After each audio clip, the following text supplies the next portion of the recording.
Good afternoon, everybody, and welcome to Resilient NH. Thank you so much for coming. I am Ernesto Burden. I'm the publisher of New Hampshire Business Review, and it's my great pleasure to welcome you and to thank you for not being tempted by the beautiful weather to stay outside just a little bit longer. We really appreciate you coming, and I believe that your fortitude will be paid off doubly. So I will be very brief because we have an incredible program ahead of us. I will just say it was 1 year ago today that the World Health Organization declared COVID-19 a global pandemic. And over the last 365 days, we've all been tested as business leaders, as parents, spouses, citizens, and neighbors. And we have, in large part, met that test with resilience. So resilience, I won't do that traditional speaker thing of quoting from the dictionary, but well, why don't I quote a little bit from the dictionary? It's an ability to recover or adjust easily from a misfortune or a challenge or a change. And one of the things that's interesting about recovering from a challenge or what we perceive in some ways to be a misfortune is that it usually makes us stronger afterwards. And so that ability to bounce back is not only a question of bouncing back so often, and with many of the stories I think you're going to hear today, it's about bouncing back even stronger than you were before. This is the sort of the foundation of the concept of strength training, of weightlifting in the gym, or of running, or any other kind of athletic activity. And I think it's the foundation of character as well. We bounce back from difficulty stronger than we were before. We had no idea when we began developing the Resilient NH magazine, which you should have all gotten in your copy of New Hampshire Business Review back on March 2nd, 2020, how meaningful that magazine would be to us as we released it this year, and this event, which sort of grew out of the concept of that magazine. But resilient is like luck. Those who don't have it may think it's just something that you're born with. Those who do have it understand it's the result of deliberate strategy, mindset, and being prepared to react to the things that come along at you. Our speakers today epitomize that concept, and I'm confident that listening to them will help all of us understand how we can apply that strategy, mindset, and optimism to our own work and lives. I'd like to finally thank our sponsors, Cigna, our presenting sponsor, and our supporting sponsors, Milliard Bank, Service Credit Union, and Rise Private Wealth Management. We're very grateful for you for your help to us in putting this on today. And with that, I'd like to invite Jeff Feingold to come up and introduce our speakers.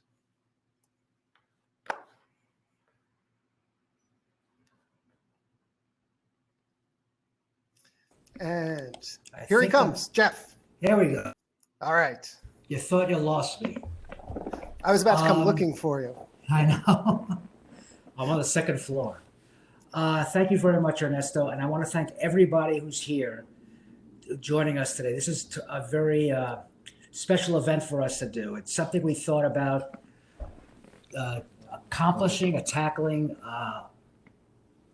last year, probably in late spring, for obvious reasons, because by then that word of resilience was really everyone was talking about the ability that we have to be resilient to go through this thing. Little did we know how much that really meant and how resilient we've had to be.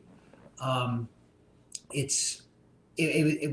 original idea was to come up with a publication, a special magazine, which is out actually, starting now. We just released it on digital format, and the print publication will be out sometime next week. And what we did was we wanted to ask a variety of New Hampshire people to give us their impressions of resilience, what it means to them, but also we did profiles of some very special Granite Staters about their stories, their personal stories, of how those what different lessons they give us in the idea of how to be resilient, how to bounce back, how to keep going. So we came up with this panel idea because we thought that this was the same kind of thing. The same idea is to have people tell us their stories, prominent New Hampshire people who have compelling stories to tell us, who have a great way of sharing that knowledge with us. So I personally am looking very forward to this, and I'd like to just I don't think I want to introduce each one, all of them together. I think I'd like to introduce them individually because I think that's more important to do. So to stop me from talking, I will now introduce our first speaker, and that is Mark Butler, who is the president of Cigna New England. He was named the president of Cigna New England in January 2015. He was responsible for all new and existing relationships with employers, building successful collaborative partnerships with hospitals and physicians, focused on improving the affordability and quality of healthcare services, and enhancing Cigna's community presence and value across 5 New England states. Altogether, Mark has over 40 years of experience in the healthcare industry, working in New England and other parts of the country. So, Mark, I'd like to welcome you and thank you so much for being here. Jeff, thank you very much, and good afternoon, everybody. Just to sort of restate, I'm the president of Cigna Healthcare here in New England. And as Jeff said, I've been a lot of different places and seen a lot of different things, but I certainly have never seen anything like there has been. And I think we would all agree on that. It's my pleasure to kick this off this afternoon. I think this is a very, very important topic. I think it's very timely. And I had a chance to chat with a number of you before the session began here today. And I know that there's a lot to be considered as we sort of go through the program here today. In a few minutes, I'm going to go through a survey that Cigna Healthcare conducted during 2020 around resiliency. But what I really want you to begin to think about is what the pandemic has really done to our lives, to our health, and really just our overall resiliency as we think about ourselves as individuals and we think about ourselves as the companies that we work for. So, as you think about why you came here today, I'd like you to just pause a minute and reflect on, are you looking at it on someone else's behalf? Are you looking at it from an individual perspective? Are you looking at it from an employer's perspective? Or are you looking at it maybe more broadly from a community perspective? And I list and I highlight some of those areas because what I would argue is that resiliency really touches every single one of those.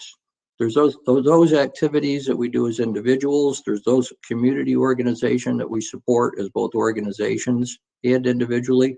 And they have all been dramatically impacted this past year. And that really touches all of us. When we think about, we've lost social relationships, we've lost connectivity. So there's a lot that kind of comes into all of this when we start talking about the topic of resiliency. As I mentioned, Cigna did a study in 2020. We looked at 16,500 individuals. And what we were really looking to do is to really begin to gauge how resilient is our American population. And I think somewhat startling in all of that is that we found that about 60% of the American population do not have high resilience or bounce back skills. So the way I always sort of bring that home and sort of localize that when we think about it is, as we look at the people that are in this session today, 6 out of 10 people are going to have trouble finding their way back from what we've been through the last year. And that's going to manifest itself in a number of different ways. The other issue is, as we begin to see vaccines roll out, and we should and we are optimistic over what's happening and taking place. We see warmer weather coming, beautiful day in New England here today. But what we have got to keep in mind is that once we come out on the other physical side of the pandemic, there's going to be many lingering effects for a long time that affect us as individuals and affect us as a population. So there's a lot to do, there's a lot to understand, and it really starts with, having discussions in a session like today. So I want to break it into a couple different pieces, and I want to start with the workplace. And I want to talk about what the impact of low resiliency is. When our study gets very specific in this, but when we have people that have low resilience, think that's 6 out of 10, it often translates into lower job satisfaction, lower performance in the jobs that we do have. And what we found in the survey is over 34% of the people that we talked to worried about whether their company, the organization that they work for, was actually going to survive post-pandemic. So when you think about that and you think about all the other pressures that people are dealing with, and maybe they're not feeling that great about their job, on top of that, there's a whole issue of, I wonder whether I'm even going to have a job as we go forward. If you look at it from an individual's perspective, no big surprise here, but low resiliency translates into lower self-esteem. You lack that feeling of accomplishment. 3 out of 4 people in our study are worried about their personal finances. Again, not a big surprise, but when you start looking at the magnitude and the percentages of people who are concerned about that as individuals, I think that's a staggering number. What's also manifested itself, of course, is more behavioral health issues. What we know today, based on our study, is 1 out of 4 people have some type of a behavioral health issue. And there's also about 30% of our population that's suffering from anxiety issues. And what I'm always very careful to point out on that, those are the people that we know of. There is a hidden percentage of people that have not come forward and tried to seek treatment for either of those conditions. And, that's worrisome when we think about, care access and we think about the needs that people have. And then I think the last statistic, which was a little surprising to me, is 1/3 of those people who are working home today are drinking during normal working hours. So when we think about sort of these different stresses that are coming at us as individuals, unfortunately, there's a lot of people that are turning to alcohol, and they're doing it during the actual workday because so many people are working at home now. And then if we look at the kind of the third area, and that's our communities, and I touched on this a little bit before, in our communities, we're losing social touch with those people who may have been friends and acquaintances. We don't see them anymore. We don't tend to call them anymore. We go into the supermarket, we're walking up and down aisles with arrows that say we can only go this way, not the other way. And if we do see someone, that ability to sort of pause and interact it's a very questionable interaction. We all have masks on. We're not really sure we want to interact.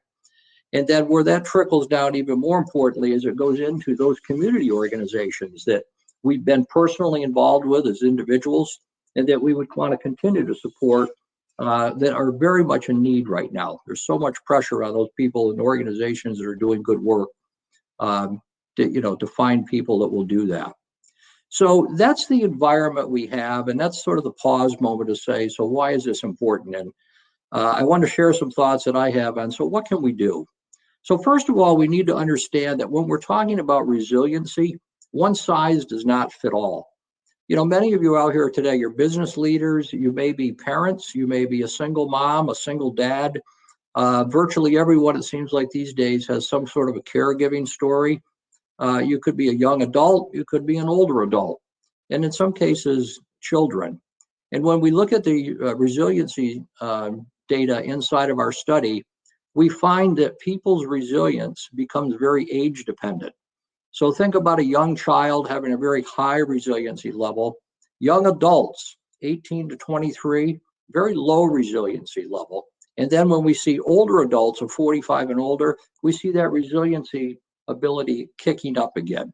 We would call it in the old days, life's experiences and perspectives coming into play. So as you think about the people you interact with and the employees that you're supporting inside your companies, think about, strategies having to be very different based on your populations and where you go. So I thought I'd share, maybe a practical story from an individual perspective, my personal journey, and then also share a couple of insights as a business leader. But as an individual, I'm married. I've been married 43 years, and I have 2 boys that are both married, no grandchildren at this point. And I'm the primary caregiver for my 91-year-old dad, who lives independently up in Bennington, Vermont, and continues to do so. But candidly, he's 3 hours away from me because I live out just outside of Boston. So one of the things that we've had to do as a family unit and as an individual is we've had to really restructure the whole way that we interact with each other. So think about, moving from phone calls over to FaceTimes, house parties. My dad and I text regularly, multiple times during the day. We FaceTime regularly. I'm very fortunate that he's technologically capable. And that when we do plan these different interactions, we try to do it at a much more set time now. Because what happens is time goes by, and again, we lose contact with each other. But we like to see each other in our family. We like to talk with each other in our family. And then we have something we used to call roses and thorns, that maybe some of you were. But when we get together, we always talk about what are those good things that have happened to us? What are the accomplishments that we've had? And we make sure that we appropriately celebrate those. And then we also talk about those things that might be difficult for us. Hey, I'm tired of not being able to get out. I can't see anybody. And the value of having those conversations is the fact that you can make sure that everyone realizes they're not the only ones feeling that way. And, sort of bringing that socialization together as a family unit and as an individual becomes much more connected and helpful for each other. The last thing that we've had to do is we've had to restructure sort of our work-life balance. So think about the way we exercise has changed. We use Zoom meetings rather than a gym. We may do home yoga. We may, have a treadmill in our house now. Again, more isolated exercises, but we realize, given the duration of this, how important they become. And as you sort of think about that, we're living where we're working and we're working where we're living. And what we encourage people to do is really to find a defined space that you can take your job outside of your personal living space, or else it all begins to blend together. So, as one of my colleagues said, I like this line, it's important that we remove all of the head noise that sort of takes place in us each day. And what that really means is that as you restructure things and as you try different things, you may not always be successful, but what you need to dwell on is what you did accomplish and spend much less time on those things that you didn't accomplish. Set very simple goals for yourself as you get up every day. And if you accomplish them, great. And if you don't, move on to the next day and sort of reset that goal again. This is how you sort of begin to build individual resilience back up again. As a business leader, just to touch on a couple of different things, what becomes critically important is how you openly and you frequently communicate with your people and your teams. What happens in these types of situations, think about the statistics again, 6 out of 10 people, low resilience, worry about their jobs, worry about their personal finances. But if you're not open and frequently talking about the successes or how your company is performing, people generally tend to worry about it and think we must not be doing very well. So as a leader, you need to be empathetic today. You need to listen and understand the concerns of the people that work for you. And you need to make sure that if your organization is doing well, make sure they know that. Make sure that you can give them a sense of security around the job they do, and make sure that you emphasize the importance and thank them each and every day for what they are doing under very difficult circumstances.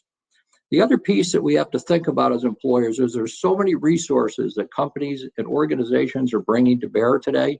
The difficulty we have is they're not always visible or understood by those that work for us. So I would encourage you to find ways to involve your people. At Cigna, we're doing a virtual day of service coming up on April 27th. And we're going to have 125 people, all virtual, supporting 14 nonprofit organizations. And it's going to give us a chance to see each other, do something very good for the community, and bring us together sort of around a common goal that we can point to as accomplishment. And I think as you've kind of gone through and listened to some of the things I'm sharing inside of our study, that sense of accomplishment becomes very, very important. So in closing, I'll offer you this.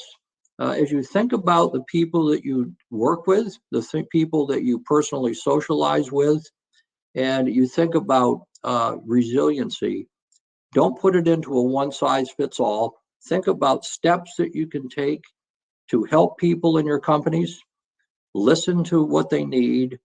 Think about the steps that you can take individually to sort of rebuild yourself inside of a very difficult environment that we've lived in for the last year.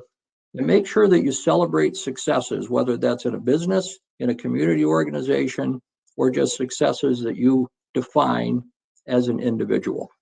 So with that, I'll close my comments out and say thank you very much. If you would like to take a resiliency survey, okay, you can go into, excuse me, CignaResilience.com. So it's Cigna, C-I-G-N-A, resilience, all one word, .com/questionnaire. And I think it'll help you answer the question of how resilient am I? So with that, thank you very much for your time, and certainly appreciate being able to share some insights with you. Jeff, back to you. Thanks very much, Mark. That was really just what I expected. That was just great. Thank you so much. Before I introduce our next presenter, I do want to say, I neglected to say this before, but if you notice on the side of your screen on the right side, there's a box there, and it says Q&A, and we were very happy and eager to take questions. If you have any questions you'd like to ask of any of our panelists, any of our presenters, please put them in there, and we will try our best to get them to answer them when the time has come, when it's appropriate. Now I'd like to introduce our next speaker. It's a very special guest, Victoria Arlen. Her life drastically changed in 2006 at the tender age of 11, when she developed two rare conditions that caused her to lose the ability to speak, eat, walk, and move. She slipped into a vegetative state in which doctors had written her off as a lost cause. For 4 years, she was locked inside her own body, completely unaware of what was going on. She was just unable to move or communicate. But in 4 years later, she learned how to speak, eat, and move all over again. Since then, she has not only recovered, but has become an accomplished motivational speaker, television host, and swimmer. Her swimming resume includes 3 silvers and a gold medal in the London 2012 Paralympic Games, as well as many world, American, and Pan American records. She also now works for ESPN and was even a contestant on Dancing with the Stars. She's also the founder of Victoria's Victory Foundation, a nonprofit that assists those with mobility challenges to achieve their own personal victory. And Victoria, welcome. We're really thrilled to have you here. Thank you so much for having me. Hello, everyone. I'm born and raised from New Hampshire, Exeter, New Hampshire. So if anyone's from Exeter, please hit up the chat box. I would love to hear from you guys. I will start off by saying I'm really bummed that I won't be able to be part of the Q&A today. I am working kind of a double duty at ESPN, so I have to go straight from here to a production meeting, but feel free to hit me up on Instagram with any questions you may have or comments. I'd love to hear from you. So hi, I'm Victoria. You kind of got a bit of my backstory right then and there. And in case you maybe have figured it out, resiliency is definitely something I learned the hard way back in 2006 when my whole world turned upside down, when 2 incredibly rare neurological conditions, took over my brain and spinal cord and left me in a vegetative state, a state in which for 4 years I was locked in. And so in those 4 years, I'm hearing doctors having actual conversations that I'm not going to make it. But if I do make it, they're telling my parents the Victoria they once knew is never coming back. And my first experience with resilience was actually with my parents, because I watched firsthand 2 scared individuals watching their child deteriorate and die right in front of them stand up and say, you know what, we accept this diagnosis, but not the prognosis. We believe that, a miracle can happen. We're not giving up on our child. Now, I'm one of triplets, so resiliency, they've learned that over and over and over again. But in this situation, I watched firsthand my family handle an absolutely devastating situation, a situation that I hope no one ever has to go through with their loved one, and handle it with such grace and faith and be able to be resilient, to find joy, to find gratitude, to find the good in such a really bad situation. And so I'm taking this all in, and they're not even realizing that I'm watching how they're handling this devastating situation, and they're handling it with resilience. They are getting up every single day. My 3 brothers got up every single day. We're doing good in school. We had every reason. My family had every reason to give up and give in. And instead they stepped up. And so I'm watching this and I'm witnessing this and I'm like, wow, this is resiliency.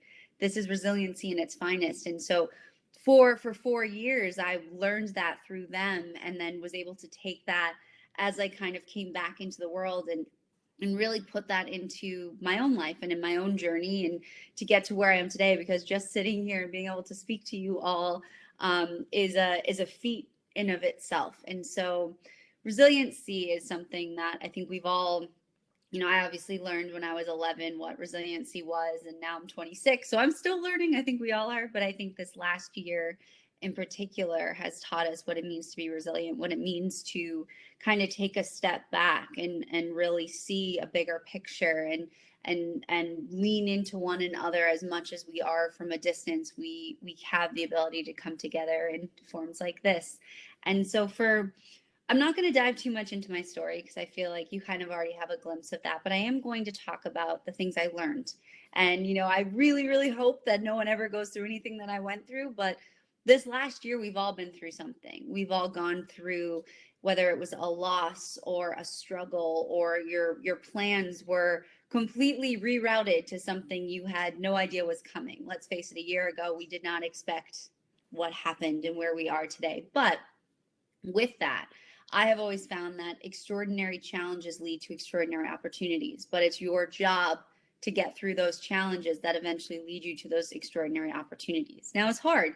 You're in the midst of a battle, or I kind of call challenges like climbing a mountain, and you're tired, you're fatigued, but you have to keep climbing. You have to keep finding that ability to do so, because the toughest climbs have the prettiest views, but so many times we get so stuck on the climb, we get tired, we get fatigued. And trust me, I am a frequent flyer on rock bottomville. I have been. I think I'm like platinum status at this point with everything I've gone through, but I never stopped looking up. I never stopped looking for that view. What that view looks like, I had no idea. I would have never pictured what happened, while I'm laying there in this vegetative state, listening to my parents say, how you're going to be okay. We believe in you. We got you.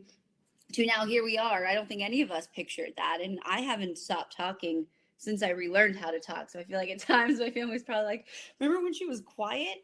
Nonetheless, there's a reason I got my voice back, and it is to share what I've learned, because this has been an extraordinary challenge I did go through, but it led to a really extraordinary life. And so when you're going through those climbs, and I feel like we all feel like we've been climbing a mountain, this last year, what can you learn on that climb? How can you help someone else with their own climb? And how can you lean in and really find that victory? And so for me, there was many things that helped me. And aside from my family, I'd say, the biggest thing for me was, having that faith, having that hope, having that love surround me, was also finding things to be grateful for. Now, when I've mentioned that thought before, when I've spoken about saying, when I'm laying in this vegetative state, I'm thinking about everything going on, I'm pretty much writing my obituary, a thought came across my mind of, wait a second, why do I have to be focused on the negative right now? Why can't I shift my perspective? Because I feel like resiliency is also kind of rerouting your thought process, rerouting what you're capable of, despite what challenges and obstacles may tell you. And so for me, I rerouted my thought process and said, okay, what do I have to be grateful for? Now, you're probably thinking that if I'm, saying, oh, I have so much to be grateful for. Well, what do you have to be grateful for? You're laying in this vegetative state. You can't even scratch your nose. You can't let your family know you're in there. The doctors are telling your parents you're a lost cause. What do you have to be grateful for? Well, for starters, I'm still alive. I was still waking up, even though every day doctors were like, okay, well, people don't really make it through this. I was still waking up. So every day that I woke up was a victory, was a big one for the plus column. And you're probably also thinking that if I'm starting with the fact that, I'm not dead, that I'm really scraping the bottom of the barrel to find some good news. And you're absolutely right, but it was a big one for the plus column. And from there, I really was able to take this really challenging time and shift my perspective. And when I shifted my perspective to gratitude, it created a really powerful thing, hope. Now, hope is a very, a very, very powerful word, but a word that a lot of people are afraid to use. There was a lot of doctors that were afraid to give my family hope. My family had endless amounts of hope, but that's because they're just the epitome of resilient and the epitome of epic human beings. They had hope, but there were so many doctors that did not have hope and were almost afraid to give hope because they don't want that hope to, be short-lived. But there's a beauty in finding hope in bad things. There's a beauty in holding on to hope, because that is such a powerful word. Because when you have hope, it really allows you to put in that hard work, to believe that things could be just a bit better than today, that tomorrow could be just a bit brighter. But to put in that hard work can really change the trajectory of your life.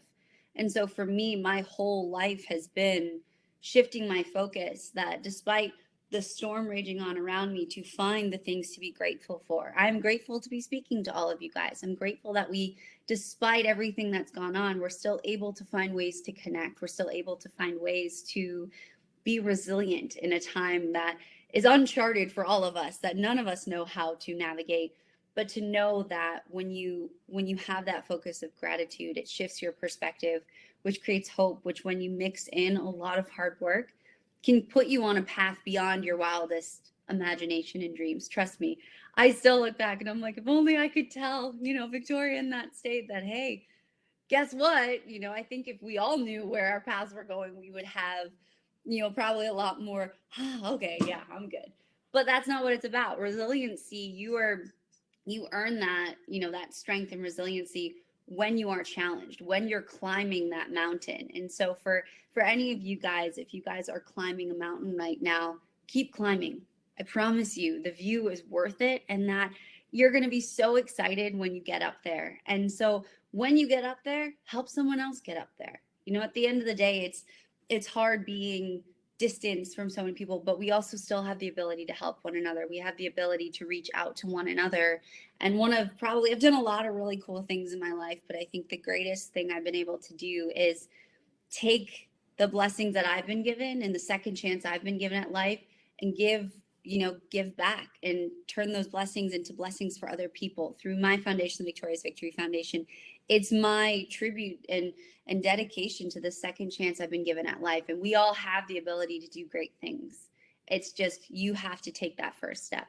You have to take that first moment and step up and rise above and choose to climb that mountain, whatever that mountain may be. And I pray and hope that you all find that strength to keep climbing, and also know that if someone else needs that help, to reach out that hand and help them climb that mountain. Because when you do that, you really are able to put yourself back on a path. And I think we've all had interesting paths this last year, but to never lose that hope, to never lose that strength to climb that mountain. And I promise you, when you shift that perspective to gratitude, you'll find hope, and hope will lead you to some pretty amazing and spectacular views. And so I really hope that you all find that hope and that you all keep climbing.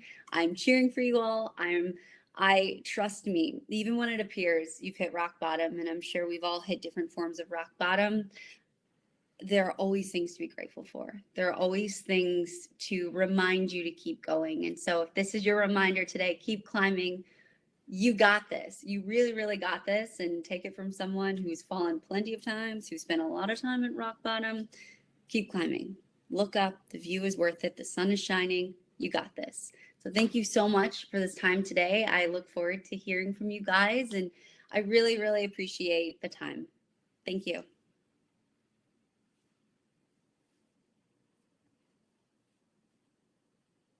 So much, Victoria. That was really wonderful. Me down. There's several other people out there. And thank you. And I'm sorry that you can't be on the panel, but this was great. Thank you very much. And we'll watch you on TV later. Yes. Thanks, guys. Great. Thank you very much. Okay, our next presenter is Ann Boggess, who is the Executive Director of the Black Heritage Trail of New Hampshire and founder and director of the Harriet Wilson Project. In those two roles, Ann has done so much to teach us all about an important part of our history that far too many people in New Hampshire have never learned or have chosen to ignore. And I personally thank her for the work she's done and that she continues to do. Jerry Ann, who was also a former director of diversity programs and community outreach at the University of New Hampshire, has been named one of 25 extraordinary women of Southern New Hampshire by the National Telegraph in 2015. She was the 2017 Freedom Fighter, named that by the Seacoast NAACP, and in 2015, she was named by the New Hampshire Humanities Council as one of the 40 most influential New Hampshireites who have vastly enriched human understanding. And I have to say, I thoroughly agree with that. So, Jerry Ann, welcome.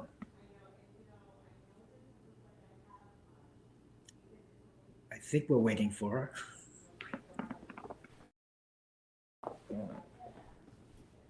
Thank you so Here we much, go. Jeff. There she is. Thank you. Thank you so much, and I'm looking forward to your talk. Thank you. Oh, thank you so much. And I think I have a presentation that they'll put up shortly, but I'm really excited to be here today and really thankful for this opportunity to share a little bit of the history of New Hampshire and the work that we do at the Black Heritage Trail, and especially to talk about the whole subject of resilience. If you visit our website, you'll see the words blazoned across our site that says, what we do at the Black Heritage Trail is to celebrate a people's history of resilience, versatility, and courage. So it is part of our DNA, the work that we do, and also in highlighting some of the stories of New Hampshire's Black history, we can really look and see some of the qualities and that inner strength that our forefathers, our ancestors had to have in order to create not only survive, but strive in an environment that was not always welcoming. So for today's presentation, I'm just going to highlight a few of these stories to connect us to the past, to see what some of our forefathers had done before us, and then to talk a little bit about what our organization is doing now. Next slide, please. So the Black Heritage Trail of New Hampshire, our mission is to raise awareness of New Hampshire's Black history in order to build more inclusive communities today. And we do this through programs, exhibits, and tours where our work celebrates and honor a more inclusive history of our state. And we believe that once we know this history, we can change the way we understand human dignity when it's free of historical stereotypes. Our story, the Black Heritage Trail story, begins at 222 Court Street. It's in historic downtown Portsmouth. But that's not where our story ends. We move beyond the seacoast to across the state, where we share the story not only of enslavement, but the story of African Americans, early Africans that lived here, worked here, became great citizens in our community, and also helped to create the fabric of what we know this rugged New England, New Hampshire to be. I'm going to share just a few stories to give you an idea of some of these folks, not only to honor them, but to connect us in the past and see where we are now. Next slide, please. Now, Amos Fortune, he was a prominent African-American citizen of Jaffrey, New Hampshire in the 18th century. Fortune, Amos was born in Africa, and he was enslaved in America. What is remarkable about Amos Fortune's story is that at the age of 60, he purchases his freedom and he moves to Jaffrey to start a leather tanning business. Documents in the Jaffrey Public Library testifies to his position in the community. He was a well-respected citizen of Jaffrey, his financial success, and his intellect. Amos also left an endowment to the library and to the town that it still is on today through the Amos Fortune lecture series that still continues today. Next slide, please. In Milford, New Hampshire, we have the story of Harriet Wilson, who is the first Black woman to publish a novel in English. And she did this in 1859. Her story is really a remarkable one of not only courage, but resilience. In her book that she published in 1859, Our Negro Sketches in the Life of a Free Black, she talks about her treatment growing up as she was not enslaved, but was treated like one. And then we see her throughout her life, throughout her story, even when she publishes her book, a feat that most people at that time think it was impossible for a woman to do. She publishes her book. She becomes an entrepreneur. She makes these hair dyes, of which she sold. There was an ad in the Philadelphia paper for 5,000 bottles. And she also started her own school in Boston, a spiritualist school. We see Wilson making and remaking herself over and over again, not only to survive, but to thrive. Next slide, please. In 1835, a group of New Hampshire abolitionists opened Noyes Academy, which became the first racially integrated and co-educational school in the country. And that was based on the idea that women and Blacks, African Americans, had the same rights as white males to a formal education. Unfortunately, that school did not last very long. Within months of its opening, anti-abolitionists in Canaan and nearby towns began to agitate for the town to close the school. And in August of that year, hundreds of men launched an assault on the school and pulled it off its foundation and demolished the school, thus ending New Hampshire's brief experiment in equal education. Next slide, please. However, the experience from Noyes Academy launched the career of several extraordinary African American leaders. Again, that quality of resilience and that desire to again thrive. Include some of the leaders that came out of that experience at Noyes Academy included famed abolitionists Alexander Crummell and Henry Highland Garnett. Garnett would make history when he became the first Black person to address the House of Representatives. And in 1853, Crummell was the first Black student to graduate from the University of Cambridge, Queen's College in England. As you can imagine, the work that we do at the Trail in telling these stories is about engaging hearts and mind in dialogue for change. We believe that by fostering dialogue about race and diversity and inclusion and sharing these corrective stories, it is possible to decrease barriers of misunderstanding and decrease people's racial anxiety. And although we in our educational program, we thrive to bring panelists together, experts, but it's not just the panelists who share their experience that creates the environment for our discussions and our conversations, but it's also our audience who come together and openly, in a safe space, discuss what at times could be difficult subjects. And this is the work that we were engaged in, really bringing community together, bringing people together to highlight this history. And then all of a sudden, we had a pandemic and an environment in which racial tensions were really high to deal with. So next slide, please.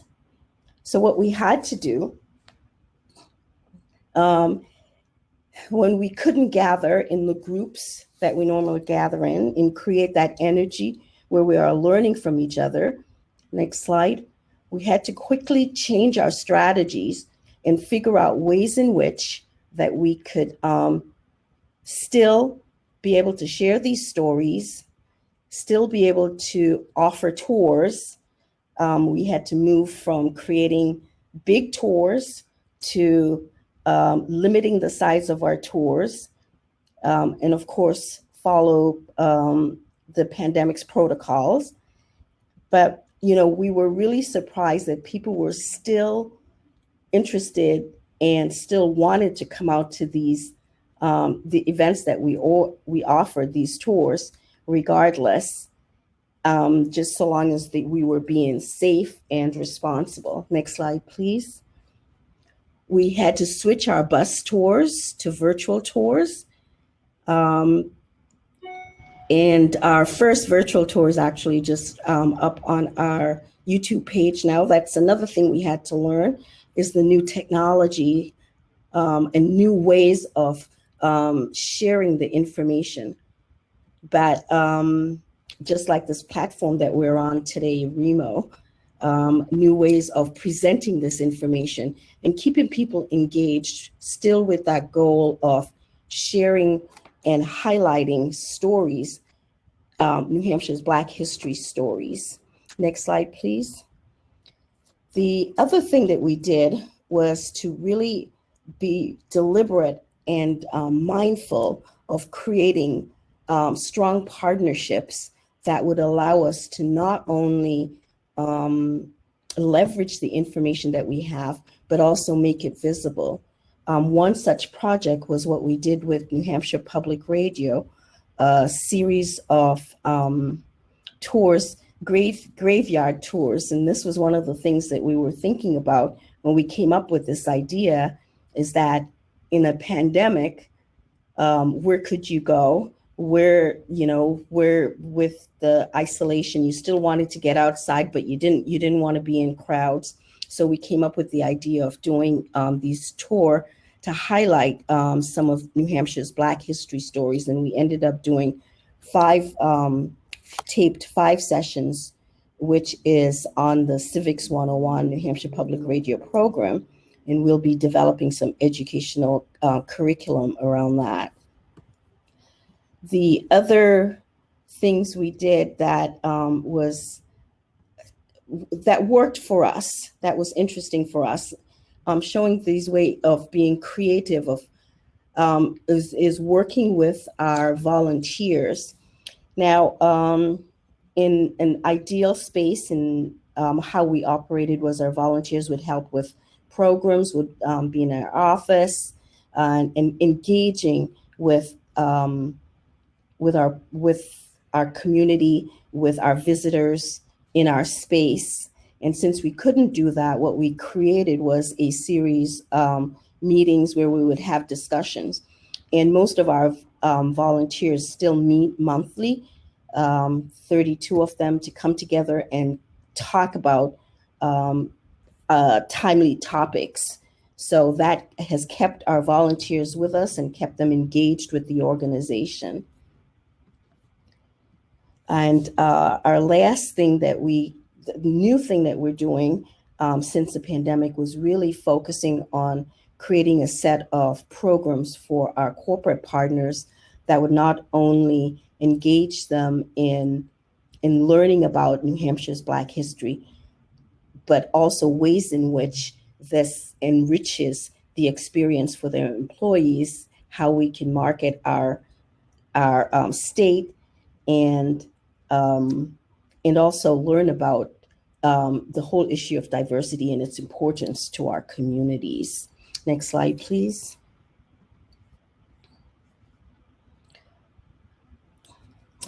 Thinking of the future, what we hope to do, what we plan to do, keeping our fingers crossed, when we know we're no longer in a pandemic, we will offer a hybrid programming that would be a mix of in-person meeting as well as online. We found out from doing our Juneteenth program last year, the beauty of being online was that you could have people from all over the world join in on your program, which is what ended up happening when we did our Juneteenth program. We had a portion of it was online, and a portion of it was at the African Burying Ground in Portsmouth. And for that event, the online program saw over 400 people joining us to learn about New Hampshire's Black history. So it was important for us as an organization, and what we did was to pivot from our programming. We had to be flexible, open-minded, open to change, and really willing to learn new things. We were also very important for us to not be afraid of failure and just have the courage to try something new and try something else. And we have done really well in this pivot that we took to create this environment, and we're still planning to, still pivoting and still being flexible as we see the next phase of where we plan to be. That is my presentation. I am so happy to take questions at the end. Thank you. Thank you so much, Jerry Ann. That was really a great lesson in how you guys have been so resilient in this very difficult year. Thank you very much. I just want to say that before we move on, I just want to point out that I do believe that in the chat section there is a link to that digital edition I was talking about of Resilient NH, that publication we put out, which I recommend to anybody to take a look at. It's really, I'm very proud of the publication, and I think that you will enjoy it. Once again, Jerry Ann, thank you so much. And now we'd like to go to our next presenter, who is someone who's probably very familiar to many of you. It's Steve Dupree, the owner of the Dupree companies, which owns, develops, and manages commercial and hospitality real estate in New Hampshire. Through his work, Steve has been a leader in the community and economic development of both Concord in particular and New Hampshire as a whole. But his work is really very pronounced, very prominent in Concord. He was the person who spearheaded the renovation of Concord's Main Street, which led to a really impressive revitalization of the city's downtown. He also was the person who led the development and construction of a new 400-seat venue, well, relatively new now, for the Capitol Center for the Arts, that is now the Bank of New Hampshire stage. His philanthropical work is seemingly endless. Right now, he's president of the board of the Curry Museum of Art. And trust me, it would take about 10 minutes to go down the list of all the nonprofits he's been involved with over the years. He also is known, you might know Steve for his work in politics. He's a former chair of the New Hampshire Republican Party, a former senior member of the Republican National Committee, and was a valued advisor for many years to the late Senator John McCain, another person whose life is an example of resilience. So Steve, welcome, and thank you so much for joining us. Thanks very much. This has been an interesting event. And John Broderick wanted me to announce that anybody who stays until the end of the event, there'll be a raffle for a car. I'm not sure that's true, but he's hoping everybody will stay engaged. I'm going to take my few minutes. I think you've heard some recurring themes, but I'm going to talk about resilience, both in the personal level, the corporate professional level, and then the community level. And my goal is to give you a few hacks. I'm going to try and do 5 that have worked for me in all 3 areas for 15. And if you take away 2 of those, I'm going to consider it a success and have a celebratory martini later. There's a little bit of me that thinks this is sort of like the captain of the rescue boat of the Titanic when he took the passengers on from the lifeboats. He said, now, first thing, does anybody want to do the lifeboat drill? You know that we're late in the pandemic. Resilience has been built up and tested and built up and tested. And is this still relevant? And I think it is for a bunch of reasons. Number one, anybody who's my age knows we're going to have other challenges and crises in the year ahead. It's inevitable. It's how life works. And the economic tsunami may not be over yet. So I think there are lessons we can take from what we're going through now, even though it seems like we're seeing the sun come with spring, and maybe keep them in the toolkit for going forward. Here's what's worked for me personally, and I will tell you, this pandemic isn't the worst. My probably worst time was when all the banks in New Hampshire failed between 88 and 92.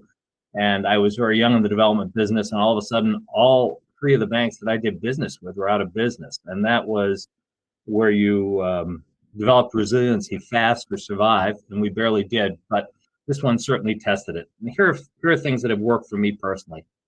I think it's important for everybody to keep a sense of history. Perspective is hard to get when you're in a crisis, but I have watched Ken Burns' fabulous 2004 series on World War II.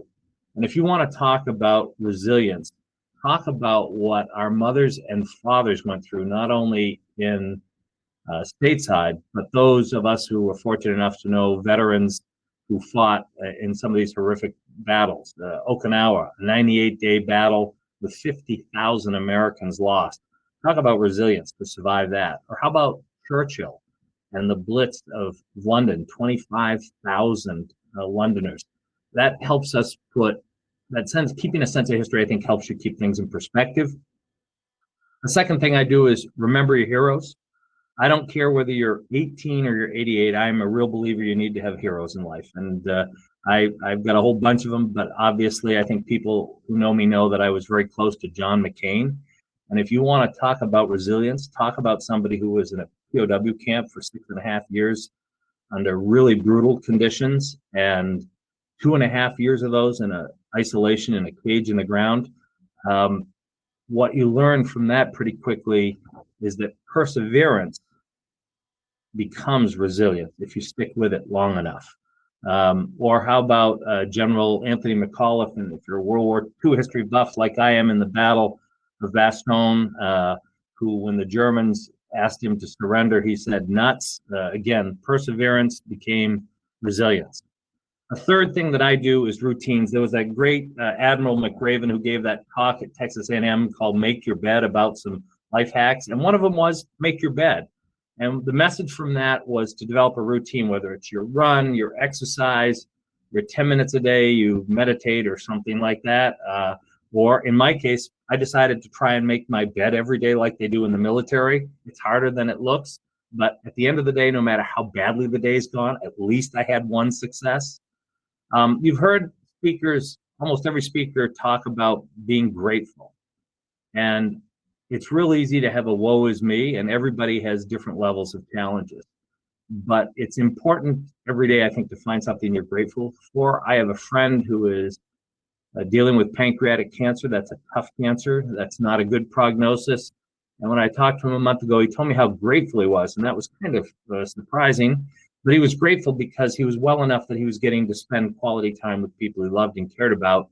And he told me about somebody who didn't have that benefit, who died of sudden death. So I think being grateful for something every day makes a difference.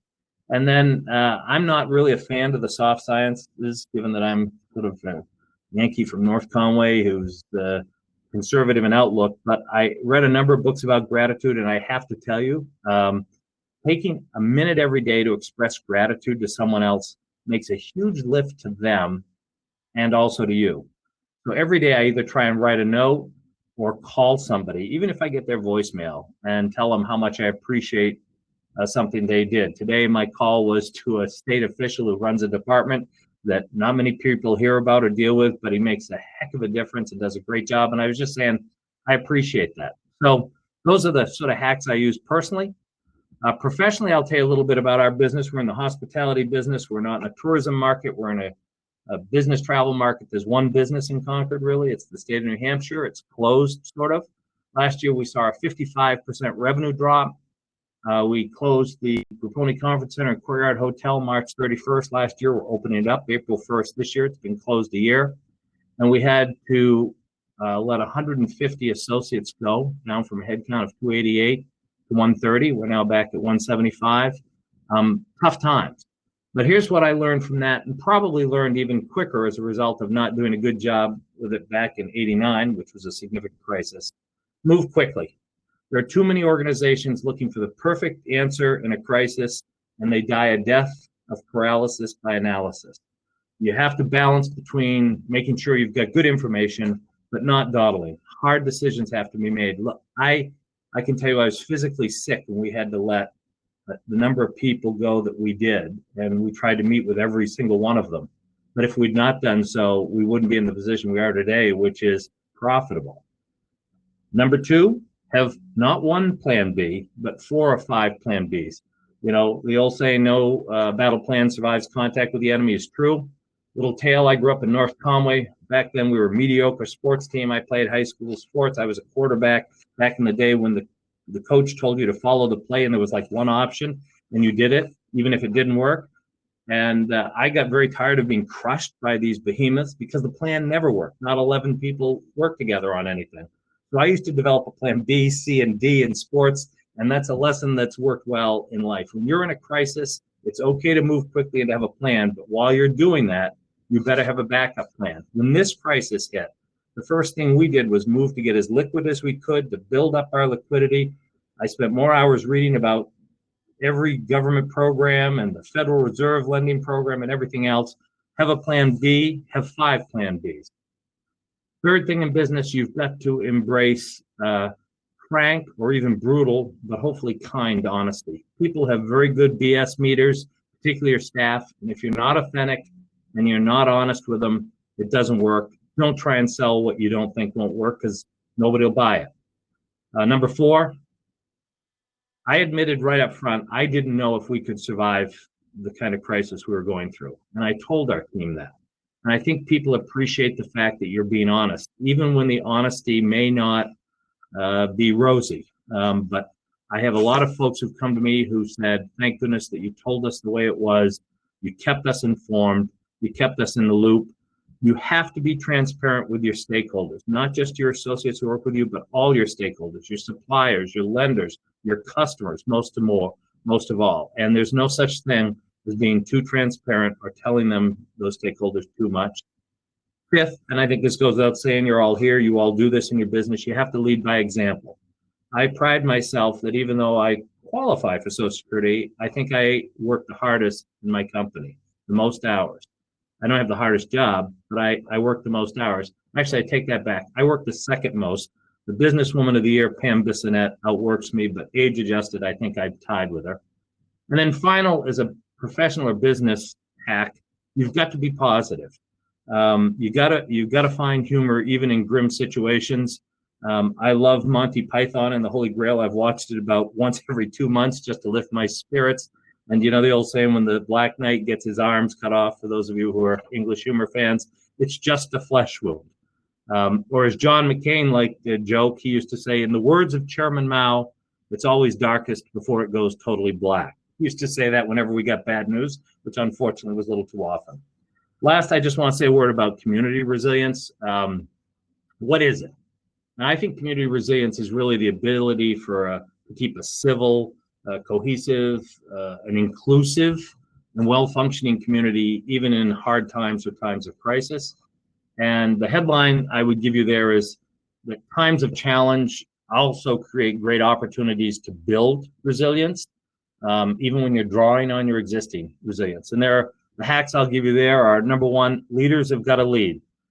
You may be a mayor or a city manager or a selectman or a chamber board president who likes to be in the background. You can't be in the background in a crisis. You have to be out front. 2, everybody's got to be brought in on it. Everybody in a community has a role to play. Everybody who is in New Hampshire saw the Black Lives Movement spring up last year. It's not something you just, like any other crisis, you ignore. You have to get all the different voices in the community involved in a discussion. 3rd point, small ripples make big waves. President Bush, the first, 43, set up the Points of Light Foundation. And his whole theory was that if you did lots of little acts of kindness or things that made a difference together, they liked the country and the world. In a couple of weeks, our Chamber of Commerce is going to give a special recognition to a friend, Debbie DePeister, who on her own just got people to come together and make masks because we were so short of PPE when this started. That's happened all over the state. We have people here trying hard, even though these aren't the best of times, to save that historic gas holder. Some of those efforts won't succeed, but every single time you bring a group together to work on a problem like that, it helps build that sense of community. The other hack I would say in community resilience, you've got to trumpet every success, no matter how small it is. When we had restaurants taking food up to essential workers at Concord Hospital, who at the beginning of this crisis were just working incredible hours, that was a little thing. The restaurants that did that weren't looking for praise, but it's up to the leaders in the community to call that out, because, and nothing is too small to celebrate, because then it encourages somebody else to do the exact same thing. And then 5, the point I like to make is you have to get opposites to attract. And when we did the Main Street project, which is a good example, and the theater project, there are a lot of people, a lot of doubters, a lot of naysayers. You always put the hardest critic on the same committee with the biggest booster and say, you have to work it out. And it's amazing how, particularly in New Hampshire, where we have these great communities that are resilient, that are cohesive, people, even though they may have lived through the last 4 years of tumult and go through all the social media crazy discussions and insulting that goes on, they find a way to find common ground. So for those of you paying attention, those were 16 hacks, not 15. Hopefully there are 1 or 2 you might be able to use. I think we're through this. It's a spring day today, and we're getting ahead of the virus, but we're not there yet. There could be a lot of aftershocks. We don't know if the economic tsunami is over. And undoubtedly, for most of you in your career, there'll be another one of these crises, hopefully not like this one and not as bad. Maybe 1 or 2 of these hacks will help.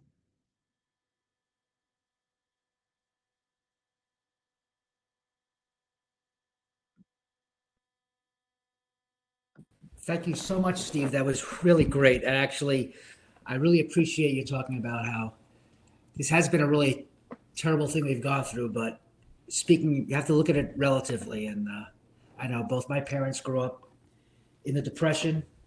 My father fought in Europe in World War II and told me some stories that just I will never forget. And it just is not. It's always a matter of you look at it. You can look at yourself in the mirror, but you also have to think about who else is going through the same kind of things or who has gone through the same kind of things. Anyway, Steve, thank you very much. That brings up our next presenter, who is someone else who probably needs no introduction, but I will try. For 15 years, from 1995 to 2010, John Broderick was a justice on the court, serving for 7 years of those years as Chief Justice. Today, he's the Senior Director of External Affairs at Dartmouth-Hitchcock Health. That's his job title. But what he has been doing for almost over 15 years now has been being among the most articulate and effective advocates for raising awareness about mental health in New Hampshire and across the country. His work as a mental health crusader stems from an event that led the Broderick family to experience the devastating impacts of mental illness in a very public way. That was when they discovered that their son, who had been struggling with addiction, had been masking a severe underlying mental health issue. And one evening, that struggle manifested itself in an assault that nearly cost John his life and sent his son to prison. His family thankfully survived and healed, and now they used their experience to help educate others that mental illness is not something to be ashamed of. Rather, that it is something to be recognized and be addressed, just as any physical illness would be. John, welcome, and thank you for taking part in this. Jim, thank you very much. You have to have a lot of resilience to follow speakers like I'm following. What an extraordinary afternoon. And I appreciate the time today. I'd just like to add a few thoughts, if I might. All of us during our lifetimes have issues that we need to deal with. And some of us do very well and some of us struggle. But all of us are trying. And what I want to talk to you about this afternoon is a very public struggle that my family had while I was on the Supreme Court of our state. And it was widely reported and much discussed. And it took my family on a journey that I would wish on no one. And there were a lot of days, to be very honest about it, when I wasn't sure we would survive the journey, whether my son would, whether my wife would, whether I would. And so you learn something about yourself in circumstances like that. It's not just in your household, it's in the public press. When I was asked to be on this panel, I was thinking of my hero, John F. Kennedy. During the 1960 campaign, he was asked how he became a hero. And he responded, "They sank my boat." And there's a lot of truth to that. And when that happens in your life, you have two choices, really, at the end of the day. You can either swim or you can quit. And swimming doesn't guarantee anything, but at least it's full of possibilities. Quitting guarantees failure, and most of us don't want that. And those words meant a lot to me and to my family when we were going through our struggle. And let me tell you, if I can briefly, what I learned about resilience, not that I intended to, but I think it's grounded in a number of things. And I think I benefited from that grounding. It's grounded in your lived experiences. What has your life been like? Who have been your role models? Who have been your mentors? What behavior did your parents model? And what were they expected of you? Who are you? What's your self-identity? Who are you really when everything's stripped away and everything's so public? Who are you as a person, as a human being?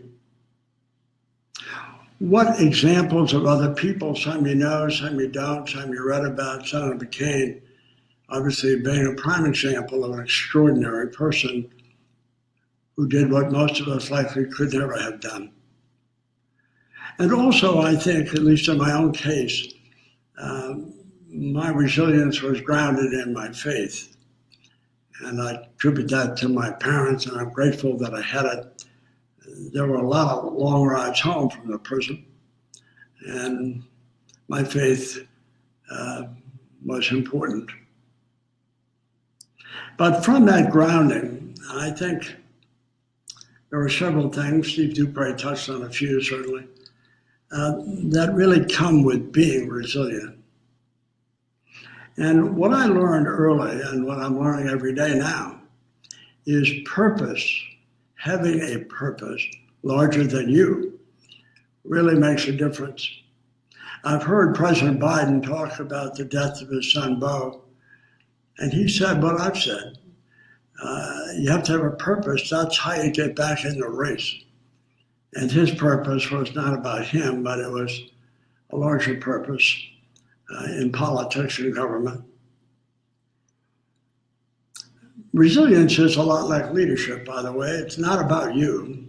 Leadership's not about you. It's about what you can do for others. And that's really part of resilience, is why are you getting up? Why are you continuing to climb, as Victoria said? It can't just be you. I also learned that patience is important. It's very easy to be impatient, we all are.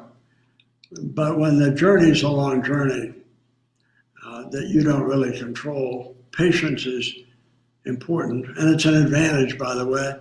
Perseverance, Steve Dupree mentioned that. I think it's really important. And Victoria did. Keep climbing, she said. I smiled when she said that. That's how I felt a lot of days. And having some perspective. And I gained that perspective in a lot of ways. I knew that our family's journey would somehow end, at least the immediate portion of it. And I also knew that many families were dealing with more than we were dealing with. And I had many nights sitting in the visiting room at the state prison. I was on the Supreme Court at the time, and 20% of my day job was hearing criminal appeals from the very population where my son was living. And that will get your attention. But on some of those nights, even though I refused to quit, I really listened to the people around me and what their life stories were and the kids who were there. And I realized that we were blessed. We were blessed, and that we would somehow survive it.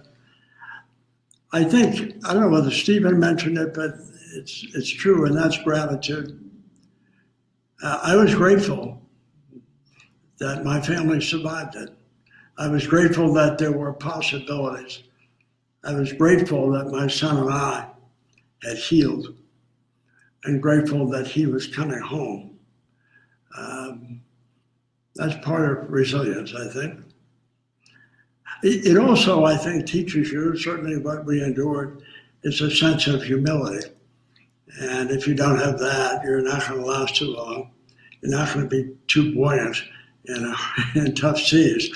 You have to be humble about it and realize that you are going through a tough patch. But a lot of people go through tough patches every day of their life. And you don't read about them or hear about them. But I sat with a lot of those people in the visiting room. I didn't know their stories, and you didn't either. But they were survivors, those people. I admired them. I've also learned in my journey that you have to control what you can control. You have to take small steps. You can't do world peace. It literally is a day at a time. And finally, I learned to lean on other people. So many people were so gracious to me and my family. And I'm always grateful to those who said to me at grocery stores, at gas stations, "How's your son doing?" Can't tell you what that meant to me. And there were a lot of people who did that and said that. A lot of people who just typed me, strangers I didn't know. And often they would open up about their own families because I was safe and I would understand. And finally, one thing resilience has done, at least in my case, it has healed my family. I love my son. He's proud of what I've been doing on mental health, and I'm proud of it too. But what has come from our tough circumstance has been a refocus and redirection of my entire life. And I don't say that lightly. I've been very blessed in my lifetime. I was Chief Justice of the Supreme Court. I was Dean of the Law School. And all of those were phenomenal opportunities and great privileges. But what I'm doing now, and have been doing for 4 years with the help of Dartmouth Hitchcock, they have made it possible for me to travel around northern New England, speaking to tens of thousands of kids and many thousands of kids up close and personal about mental health. And it has made me impatient about change in the arena of mental illness. And that's what now gets me up and going.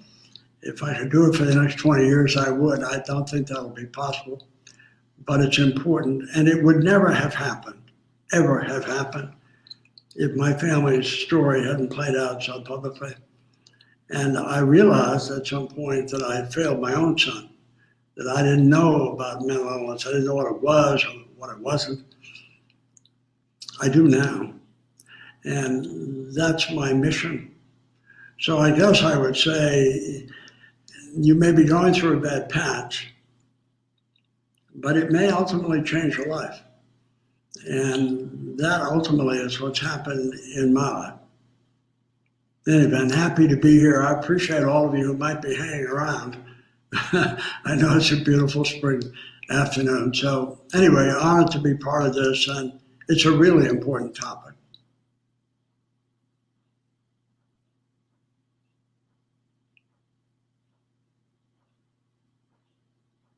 That was really inspiring to me. I never ceases to be amazing how much I learn from you whenever I hear you speak. And I really appreciate it. I guess now we're going to bring up the panel together, although I have no idea. I'm just like in front of the screen here, but that's what I've been told. We're going to have our panelists on. And in the meantime, I'd like to say, remind you that if you have any questions, would you please put them in that box there on the side, the Q&A box, and we will get to them. But in the meantime, we just have one other person because Victoria's not here. So I just wanted to start with this question only because I think that it's just I'm just kind of curious about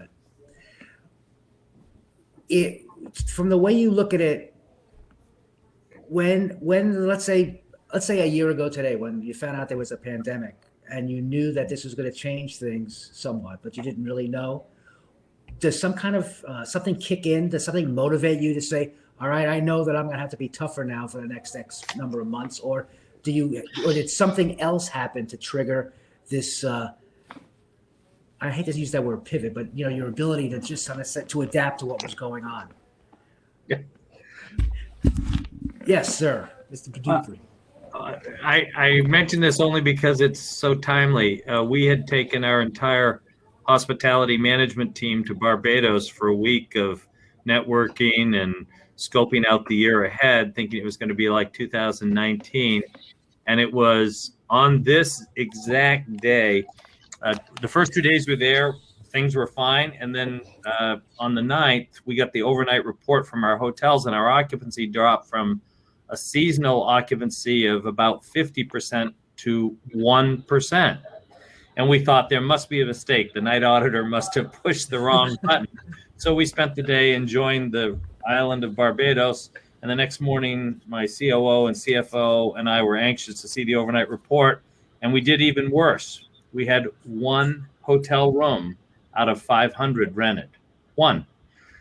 So we literally knew that there was something big happening much more dramatically. We thought it was going to take a while to unfold, but we literally canceled our retreat, got on what were the soon to be the last flights out of Barbados, and came to Concord, New Hampshire, and then started dealing with it. But when it first started a year ago today, when we were coming back, we thought it might be a little blip for a few days, just as people panicked. After about a week and a half, it was very clear it wasn't going to be a blip. And as I was saying, in crisis, too many people underestimate the severity of it, don't react strongly enough, and then are playing catch up. So we decided it was going to be bad. We didn't have an idea it was going to be this bad, but we acted in a way that would. But you're better to overreact, in my opinion, particularly in the business sector of resilience, than underreact. Joanne, please. So what I was, when you asked that question, what I thought about how we were able to really just handle this really dramatic change that came about in a short time was really the passion for the work that we do. Without that passion, that drive, that kind of survival instinct kicked in and say, we're a nonprofit, there's other things that people are going to need to address: health, mental health, food, basic human needs. And what are we? We're just sharing these stories and creating an environment. So how are we relevant in this environment? And that's what we had to look at, what our relevancy is, and really the passion for the work that we do. Very interesting. Yes, Mark. Jeff, thanks. I think great comments by everybody, but I would think probably nothing's put leadership and leadership skills to a test like the last year has. And I think if you sort of listen to all of the speakers, we've had to look out rather than look in. So looking out might be concern around our people, making sure they're settled. There was a huge transference of business location, people in an office setting to home. You needed to be very tuned into that. And I think as a leader, you needed to understand those things. And then, in our particular business where we serve hospitals, physicians, clients, our instincts were, after things settled just a little bit, because it was a very difficult period for everybody, the first couple of months of this. But the action was to reach out, to understand how this was impacting other people's businesses, understand how it was impacting the physician and hospital community. So I sort of go back to the theme again. It's challenged us to look out and see. And I think John's comments are very, very applicable both in life and in business. That when we hit these rough patches, I like the phraseology on that. This is a rough patch, okay, and we're going to have those in our life. That's the way things are. And I think true leaders and resilient people respond to the rough patches. And probably there's none of us that would think that we learned anything by everything being great. We generally learn things by when things aren't so great and the lessons that we take away from them. Yeah, thank you. John, yes, please. Yeah, Jeff, I just want to add this. And I think it was Victoria who said, when you get to the top of the mountain, help other people. And I hope that in the calamity this last year has been, that maybe for the first time, we will stop and reflect long enough on the impact of this pandemic on young people in our state, and that we once and finally act in the arena of mental health. On Valentine's Day this year, 51 adolescents were in community hospital emergency rooms having acute mental health episodes. We wouldn't tolerate that for any physical illness. 1 in 5 kids in New Hampshire is cutting themselves. 1 in 4 is giving serious thought to ending their own life. A large percentage are depressed, and we act like that's not a problem. This is the next generation. We're relying on them. And maybe, just maybe, the pandemic and all the data coming from it will allow us to extend a hand and help them up too. That's my hope. I know that we're supposed to be ending at 5, but I just wanted to ask one more question. And I after what you just said, I think it's appropriate. In this period that we've gone through, and I agree, I think there is light at the end of the tunnel. More people are getting vaccinated every day. I know I'm getting mine next Wednesday. It's going to be a big day. Someone I know who had both shots said, I'm invulnerable now, which is probably it's not the right attitude, but I understand the thought. And then more and more people do it, and more people will be encouraged to go on tours of the Black Heritage Trail. We'll be encouraged to go to events and stay at Steve's hotels and things of that nature, go to restaurants. But has anything that's happened over the last year, anything that you think of that's happened over the last year has inspired you going forward? That someone did, that someone said to you, or something that happened? Anything?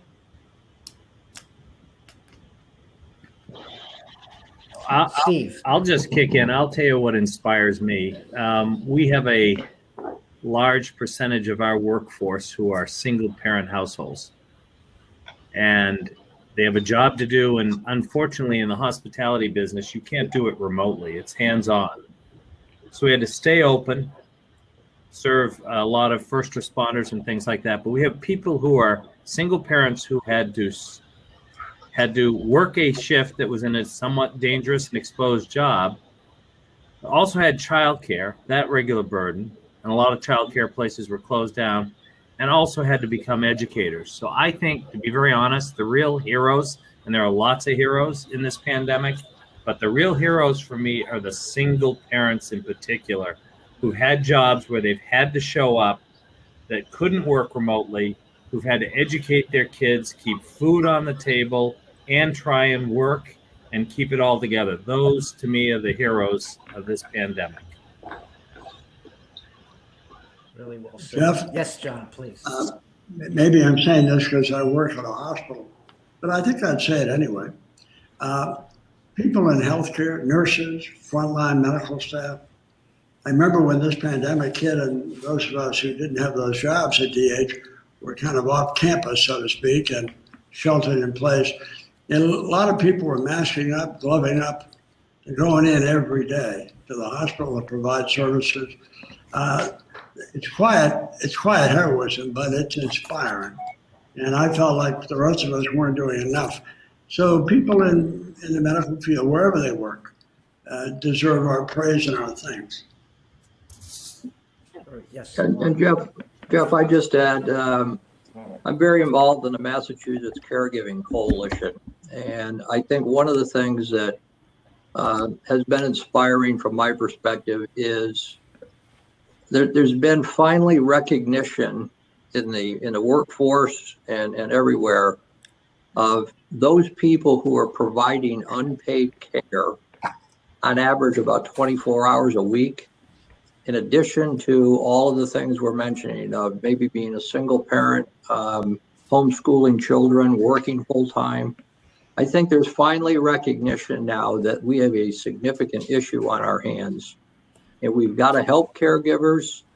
And I didn't point this out in my earlier comments, but in our resiliency study, we found that employers that offer support services for those people who are giving care, oftentimes don't come forward and talk about it, by the way.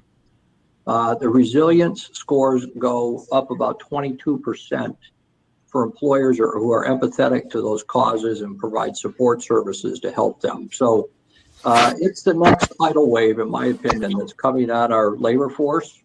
John pointed out the young people issues. I think those are significant, but there's some real issues that I think the pandemic has brought forward, which I think ultimately will be good for us if we address them. Thank you. Yes, Jerry Ann, please.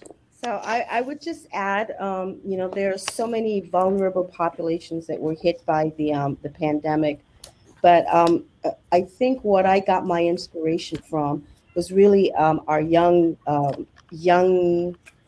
students, because we were not only hit with the pandemic, but we also had this racial strife during the George Floyd murder. So there was this bombardment not only of the pandemic, but also of a person of color's worth in an environment. And the Black Lives Matter groups, these young kids really, really came up and, they organized.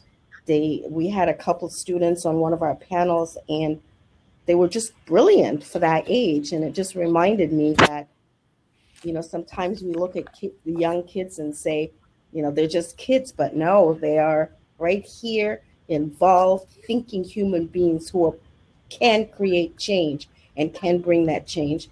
And their movement inspired so many other people to join it, to make it more of an inclusive march forward towards change. And I found that really inspiring.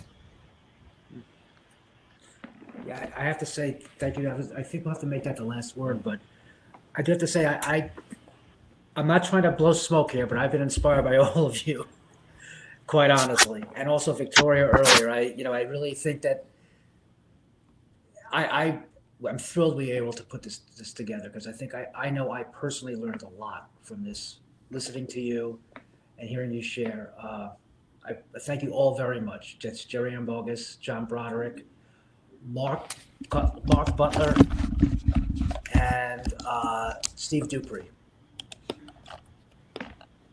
Also, before I leave, I just want to say thank you, first of all, to our sponsors. That's Cigna, Milliard Bank, Service Credit Union, and Rise Private Wealth Management. And also to remind you that resilience survey that Mark was talking about is at cignaresilience.com if you want to see it.